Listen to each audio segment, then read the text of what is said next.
Hello, everyone, and welcome to Let's Take 5, the podcast where we pick one of the cinema greats and choose 5 of their films to recognize their brilliance and their range. We are starting a new segment this time where we are going to spend 5 films on Cate Blanchett. Before we get into that, I'm Austin Luger. I'm Ray Martindale. And welcome to the show. The first film we're going to cover is Elizabeth, the 1998 period piece film about Elizabeth I. And then in following weeks, we're going to be covering The Lord of the Rings, The Fellowship of the Ring, The Aviator, The Life Aquatic, and Carol. But let's start off with Elizabeth. This is the film that exploded her career. At this point, she had done very, very small things. She'd been doing theater in Australia, but she landed this coveted role of this really big movie. I mean, there are so many big stars in this movie that were big stars at the time. And she's the lead. Yeah, she stands out. She's incredible, and she got an Oscar nomination for this. And it is the story about Elizabeth I, rise to the throne. Bloody Mary, in her last days, basically is deciding whether to kill her half sister or let her be on the throne, despite religious differences. She ultimately decides she can't kill her sister. She dies, but takes the throne, and now she has armies after her. She has problems. She has assassins. She has political turmoil. She has religious turmoil. She has everyone telling her who to marry, who to align with, and she is fighting that and becoming her own ruler. Yeah. I think in a movie, this is Cate Blanchett before she's Cate Blanchett as we know her. So she's in this movie with Jeffrey Rush, Christopher Eccleston, Joseph Fiennes, whereas that sounds like ludicrous, I would conclude him there. Joseph Fiennes was in Shakespeare in Love this very same year, which won Best Picture. Yeah. If Joseph Fiennes had a year where he was the top dog, it was this year. Yeah. Richard Attenborough is in this.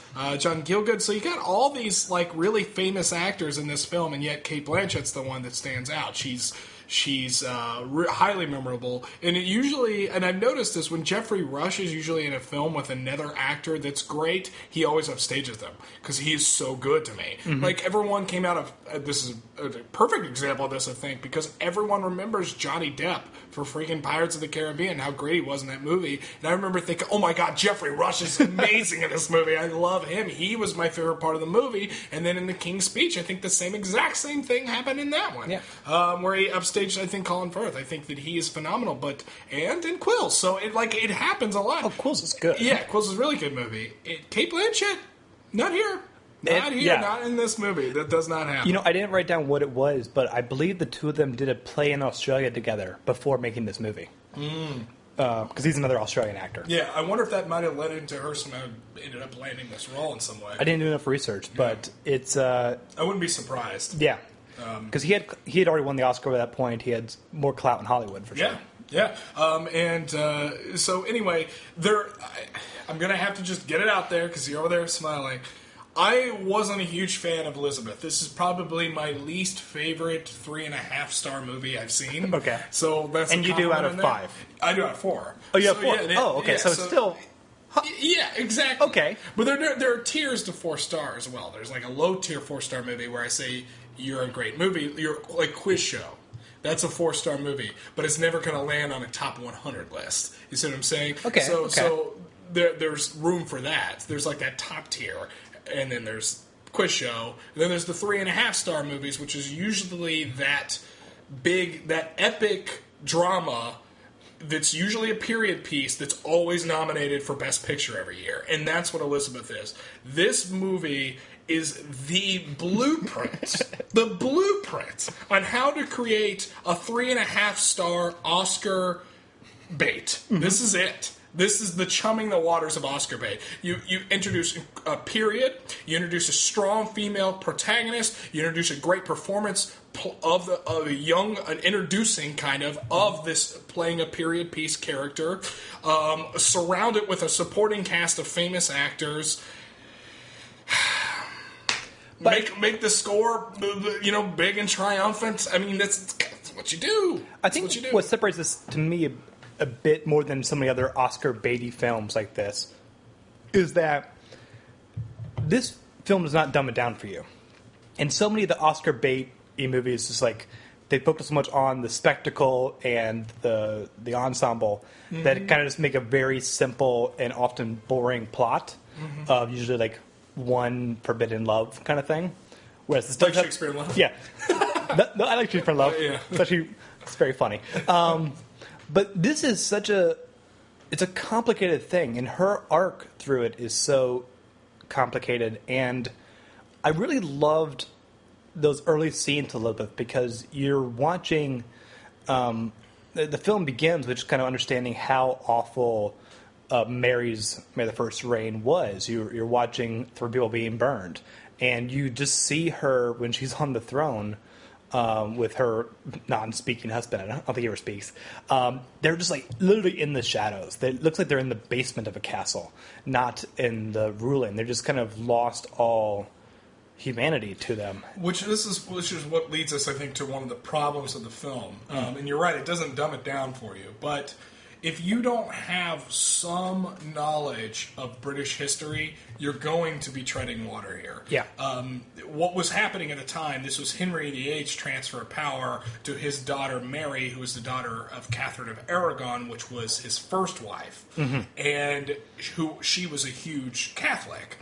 Henry VIII basically, he established the Church of England and caused a rift between Rome and England, and he did this basically so he could divorce his wife. Yes. And then marry Anne Boleyn, who is Elizabeth's the daughter of, okay, and which is basically the birth of, I mean, you got Martin Luther, but basically the birth of Protestantism. So then you see the uprising of Protestantism happening here. So Mary, being the rightful heir, is trying to bring back the Catholicism, and by doing so, she's a Bloody Mary.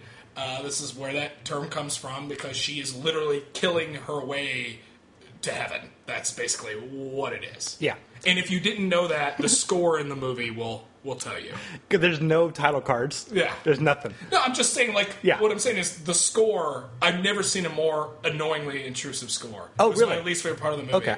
It was telling you how to feel every second. Oh, the church is bad. Let's put in some really high violins here. It's like, oh, God, they're in love. Woo. It's like, come on, shut up. I had a problem with that. Sorry. I didn't have one thought about the score.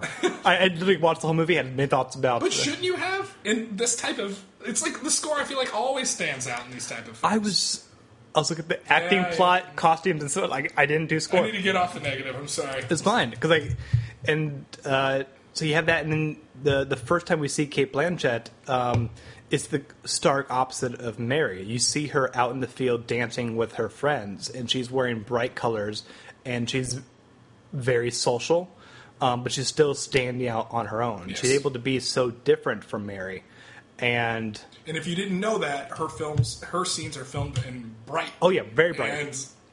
And Mary's is really dark, like a basement, like you said. Yeah. Again, it's bell on the nose, but it helps when the plot gets so very complicated.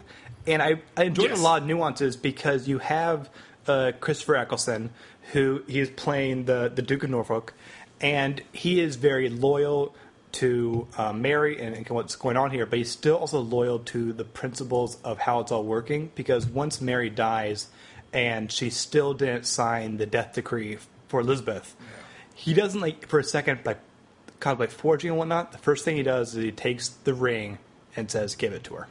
Yeah. Even though it's someone that he is not... But then he immediately gives her bad advice. Yeah. On purpose. I mean, he's still going to try to push his agenda. But it's argued whether, I guess it can be argued whether it was on purpose or not. And that is the point where the film gets into that what we're talking about, where you need to have some sense of British history, or you may end up floundering. Yeah. But I will say, what those early scenes really enhanced for me as far as Cate Blanchett's performance is, and again, I thought it got too on the nose with it later, because just to remind me how great she was, they have to show me flashbacks of her progression through the film. Mm-hmm. Nevertheless, I won't take that away from her.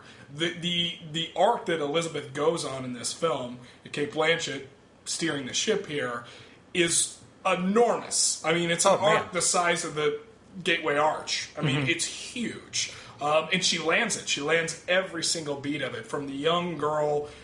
She was never naive, But she's young and in love, but she has problems that her problems are different than England's problems. Yes. And then at the very end, she is England.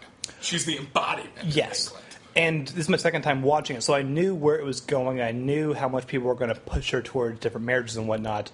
So I really loved watching Cate Blanchett in these opening scenes. Not only because it's the youngest I've ever seen Cate Blanchett, but to watch, to see her face during the crowning ceremony. And she is extremely respectful, but she kind of has this slight sparkle in her eye of I'm queen now. Mm-hmm.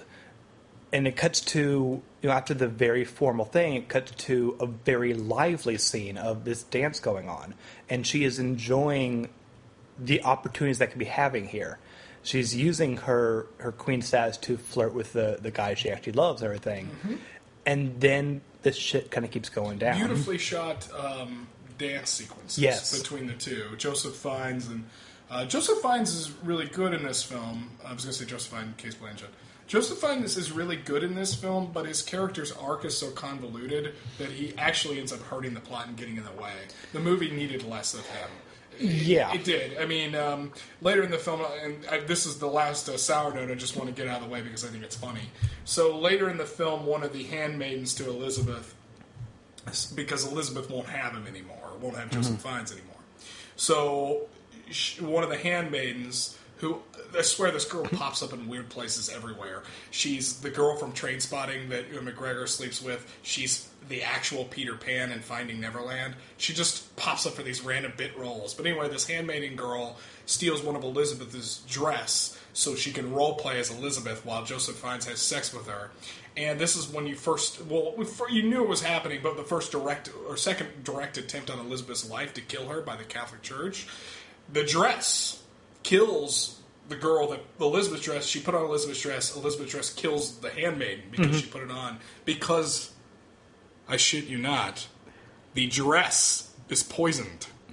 I bet there's a historical way that it happens. I don't know what it is. I want to know how you poison a dress. If I can get one thing out of the Let's Take 5 podcast, I want to know how you poison a dress. I will start to research that after this recording. Yeah, they shouldn't have named the movie The Poison Dress, because it upstaged. We should do a Let's Take 5 on The Poison Dress. We could. We're not going to, but I mean, it's an option. That was the last negative thing I want to get out. But I bring that up because that was where Joseph Fiennes' character's arc kept affecting what I thought was otherwise forming together to make a rather good movie. He plays Robert Dudley, the Earl of Leicester. And it just got in the way. I just wanted to see. It was because I wanted to see more Cate Blanchett. I wanted to see her do her thing because she was doing it so well. And I understand that he's a device to get her to places she needs to go. But part of me thought it was kind of watering down the character, not the performance, but watering down the character because I didn't feel like she needed that device so much. Because it kept bringing up the fact that they're brokenhearted and not together anymore in a way that I didn't think it needed to do. Just abandon that. Let her make her own choices. That was kind of getting in the way.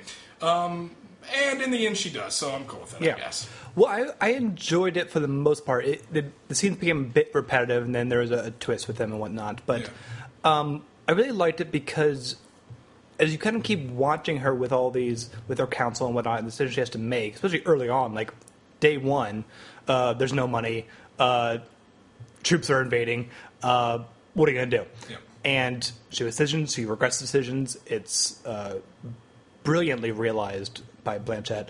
And I remember also an early scene where she has to make this big decision. It is about how they should just go with the Church of England, basically, like officially. And she's practicing her lines. And it's such an amazingly, vulnerable is too... It's the wrong word. It was great. Yeah. It echoed almost Robert De Niro looking in the mirror and saying, "You're talking to me," type of thing. Yeah. And I know those lines were improv, but she was great. I mean, it's hard to fake bad acting. Yeah. You're acting really well when you're acting bad acting. And I thought it was such an amazing thing because she's never naive in the movie. Mm-hmm. She just kind of has more hopefulness about what she can accomplish and the life that she can live. She thinks she can still have a life. Yes. And so to have this kind of arc happen, so to have her like practice the lines and then very convincingly deliver the lines while it's happening, and then have more authority and then more the film, to kind of keep pausing that kind of professional arc with these moments where she actually gets to be happy in ways that like she is satisfied in a way that all of her other accomplishments kind of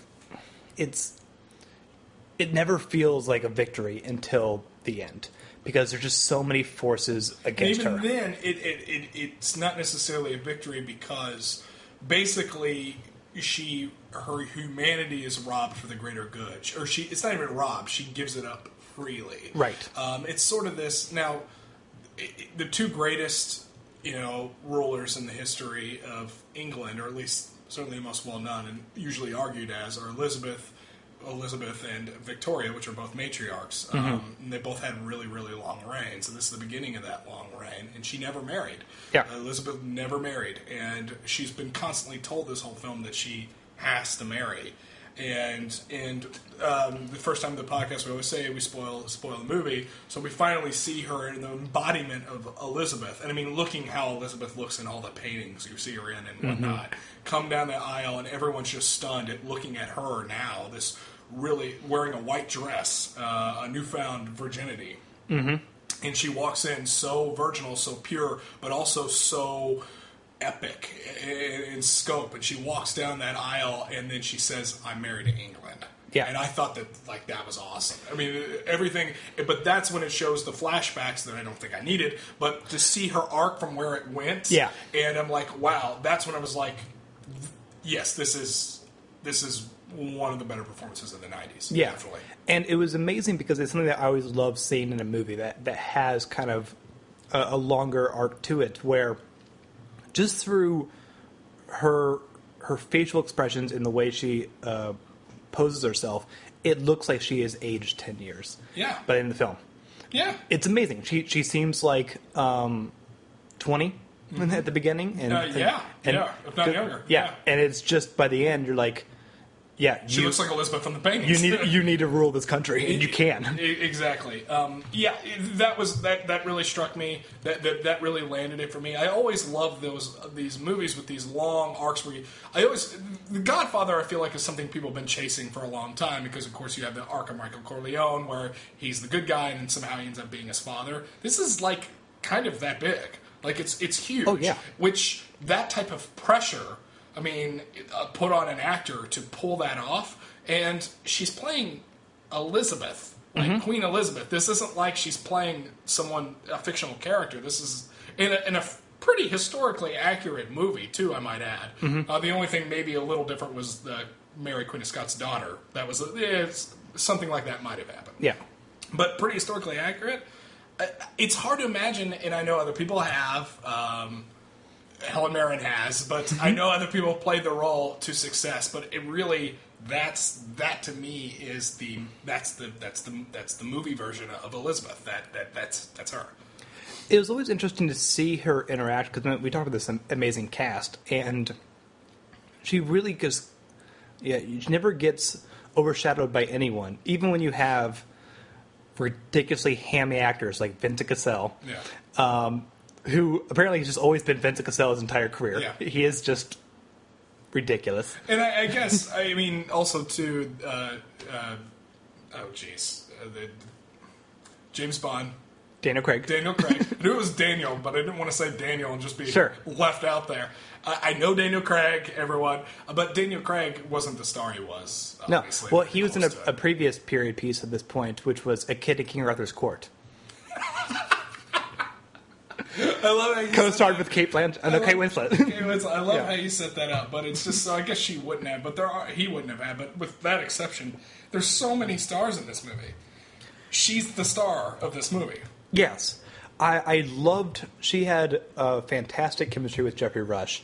Yeah. Both of them playing characters who are testing whether the other one's worthy of their respect. Yes, but what I loved about the Jeffrey Rush character was, even if she wasn't worthy of his respect, he was still going to be loyal. The title is. Yes, yeah. exactly. And he has one of my favorite lines in the film, which was, "You didn't have the courage to be loyal." Mm-hmm. I thought that's a badass line. Yeah. It's a great line, and it's true. Yeah. You didn't have the courage to be loyal. And then you have the relationship with the Richard Attenborough character, where he doesn't like look for the respect in the way that Jeffrey Rush does. Like he starts to. He's on her side, but she's very much an object. Right. It's like, you're young.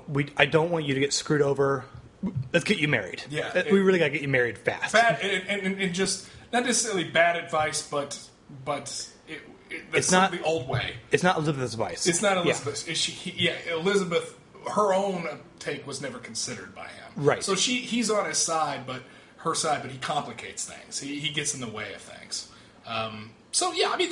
Listen, this is a complicated plot, man. Yes, it is. I mean, I'm serious. I was an hour into the film, and I never struggle with this type of stuff. And you have to have historical context. I mean, you just do going into the film. Or you got to have Wikipedia handy on your phone whenever you watch it. But I remember texting Austin, I can't follow this plot. I don't know who any of these people are. And I'm having trouble to figure out what their motivations are. Now, granted, by the last act, though, a lot of the motivations become a lot more clear, and that's extraordinarily helpful. Partly because she's knocking down some dominoes. Yes. Yeah. And you're waiting for her to do that, too. The Yeah. whole film, and then finally starts happening. It's weird. I'm going to bring up The Godfather again, but it seems like the baptism scene in The Godfather basically happens in this movie. Well, you mentioned this earlier. I don't think she's losing her humanity. I think she's just I didn't say she loses it. But what I meant was she gives it up. right. She sacrifices. Yeah. Any sort of personal goal she wanted for the greaterment of the country. She is England, Right. by the end of the film. Whereas, obviously with the brief we see of Mary, she is going towards her personal goals She's over going the towards country. an idea of England. Yes. And obviously, Henry, entirely personal goals, to not care about the welfare of Europe at all. But he's revered in the film. Yeah. There's never a bad word said about him. Yeah. That is very curious, actually. Find that strange, yeah. Yeah, there's quite a And number Belinda of... is slandered.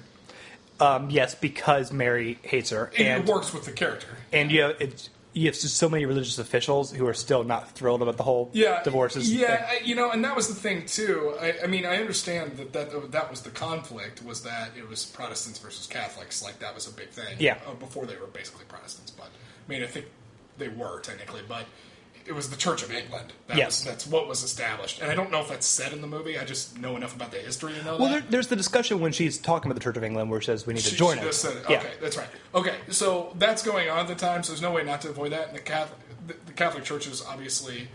The Catholic Church is the bad guy in this film. And they were during this period of time, because they're burning people at the stake and whatnot. And I believe that's the opening shot of the film. 3 people are burned at the stake. Yes. And very convincingly.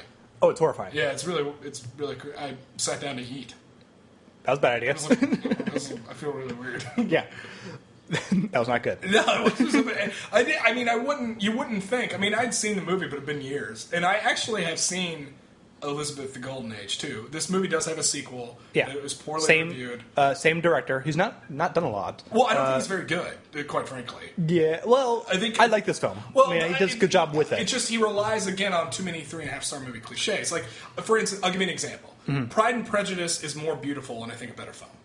The Joe Wright version? Joe Wright version. Okay. So what that movie did was, I mean, it's different themes, but it's still period, and it's still costume, and it's still scope, and it's still love, and it's still, it's like all the, like, there's still, it's the same type of audience. There's a same similar target audience to that. It's a cleaner film. Yeah, it's better, too. I just feel like it's more a deft hand.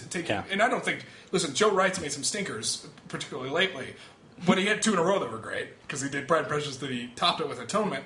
But, so I've just seen it done better to this point. I've seen it done to exhaustion at this point, that he didn't offer anything new for me. Mm-hmm. The only thing that was really working for me in this film, and it works so well that I think it's a good movie, is Cate Blanchett's performance, because she's that good. Right. But yeah, there was a sequel to this film. It got bit by the Lord of the Rings bug, because it's like a war epic.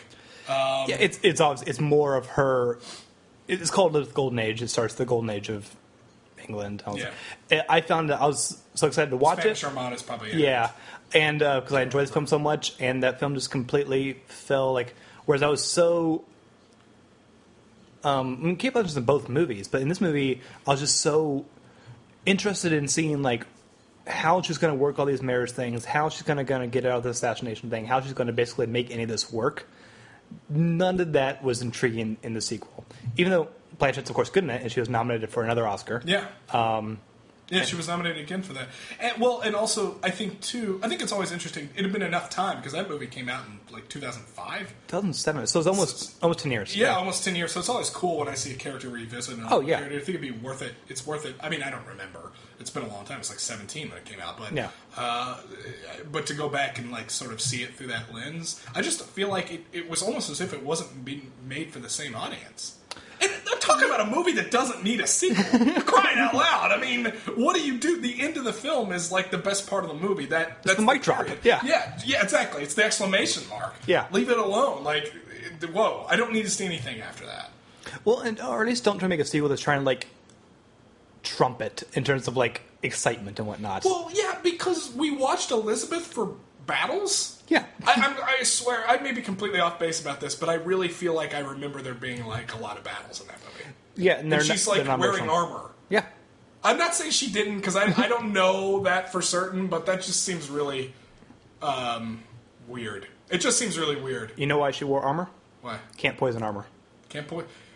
Someone, please, write in and tell me how you poison a dress. I want to know. Yeah. Like, I understand, like... It seems like a Shakespeare device. Yeah, I get... I mean, was this a magic dress? Did it have spikes in it? I mean, did they rub it with, like, poison ivy? Like, give you a bad rash? This woman, like, freaks out. Mm-hmm. Like, the dress, like, eats her. Mm-hmm. You were confused by that, right? Yeah. Okay.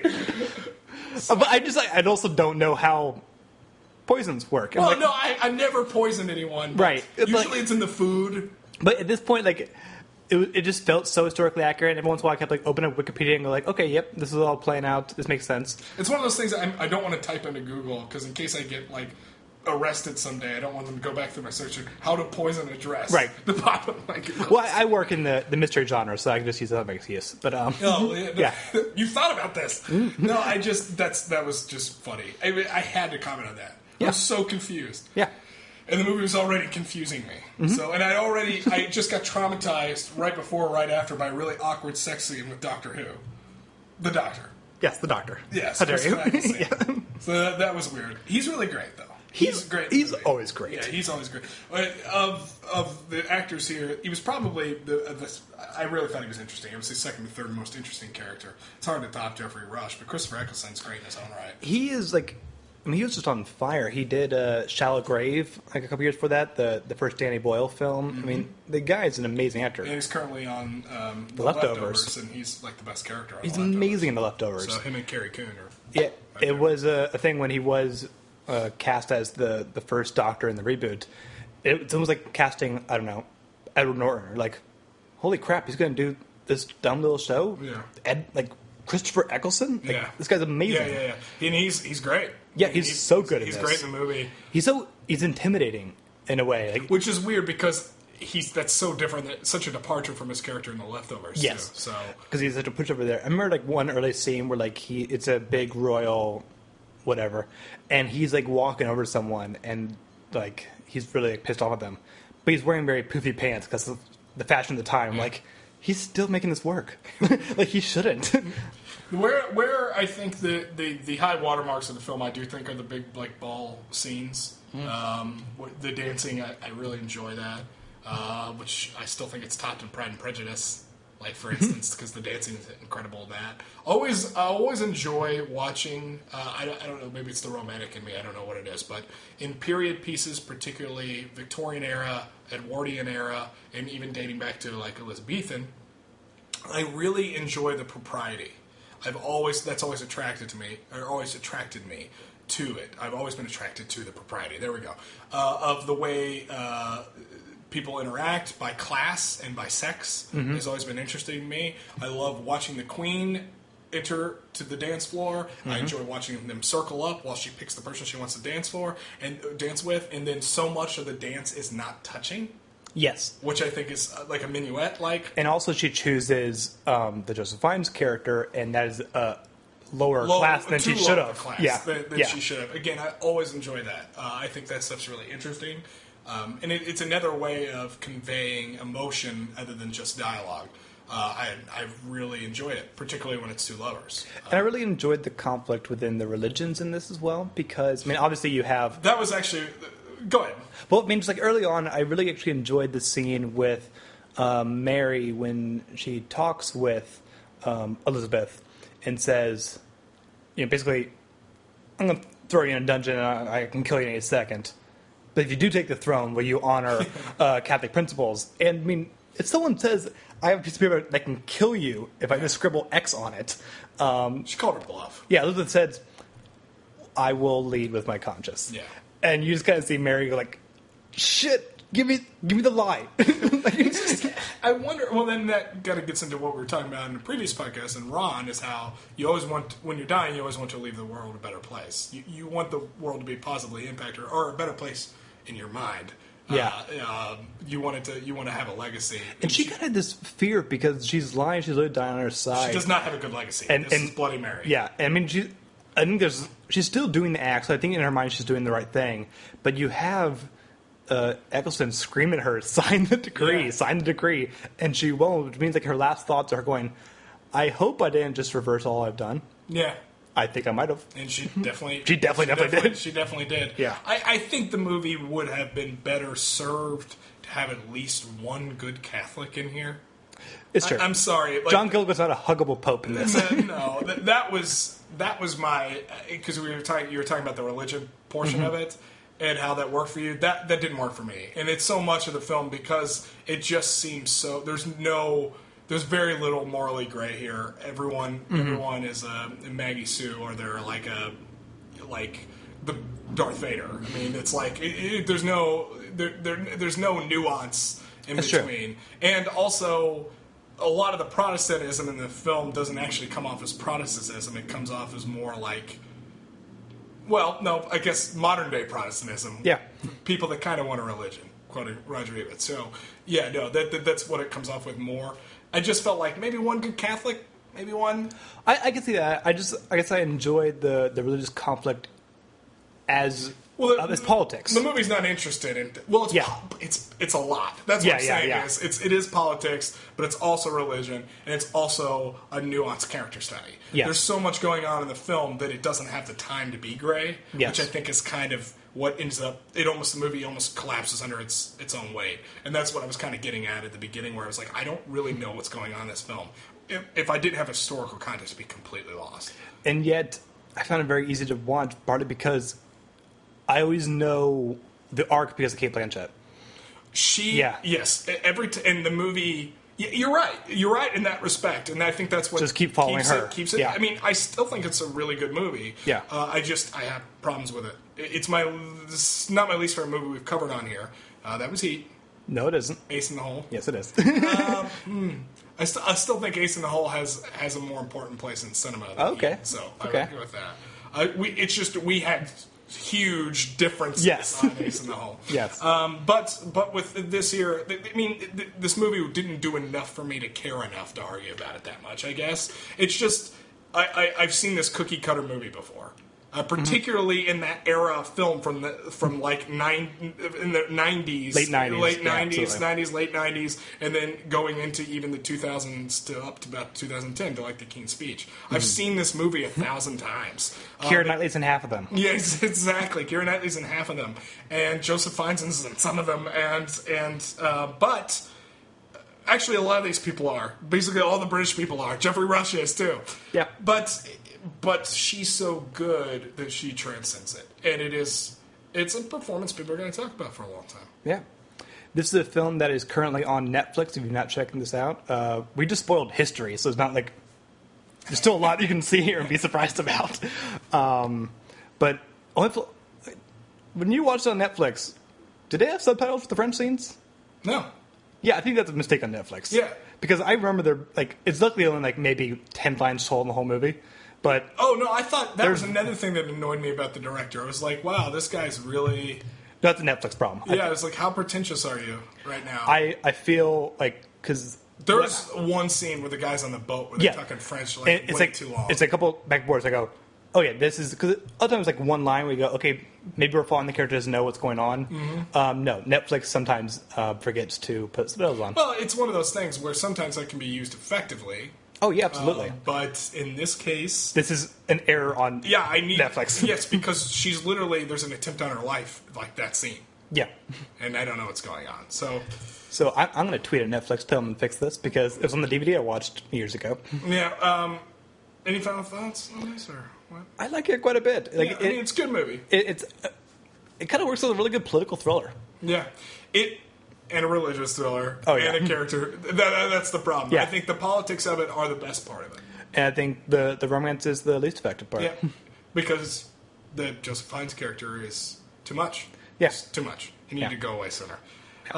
So anyway, thanks for listening, everybody. You want to reach out to us. If you want to email us, you can email us at letstake5@theartimmortal.com. If you want to reach out to us on Twitter, where our Twitter handle is @theimmortalspod. Not .com, @theimmortalspod. Sorry, I'm not Twitter aficionado. It's fine.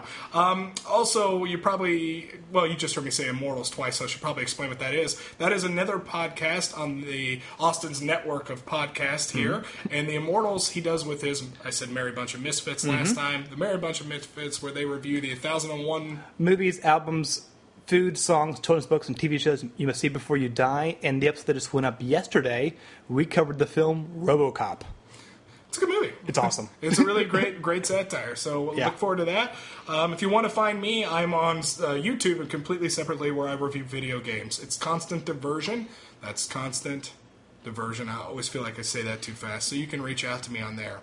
Otherwise, I think that about wraps us up. Yep. You can leave a comment on any episode at theartimmortal.com or even on our YouTube page at The Immortals because every episode's on there too. Yeah, there you go. Leave comments. We want to hear what you thought about Elizabeth and about the films coming up. Because next week we are covering... What are we covering? We are covering Lord of the Rings, The Fellowship of the Ring! Yeah. It's a great movie. Yeah. I'm excited for that. I'm Eric Martindale. I'm Austin Luger. And we'll catch you next time. Bye, everyone. Bye-bye! You must let me explain. Others will take advantage of this. You must not believe what they tell you. They are jealous and envious.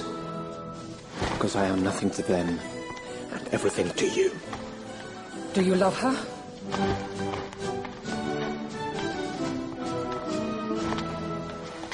No, I love you. I have always loved you.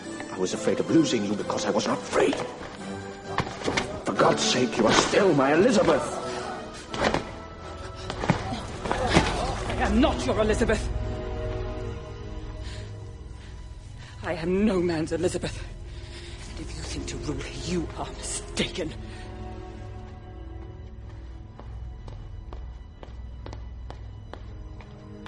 I will have one mistress here. And no master!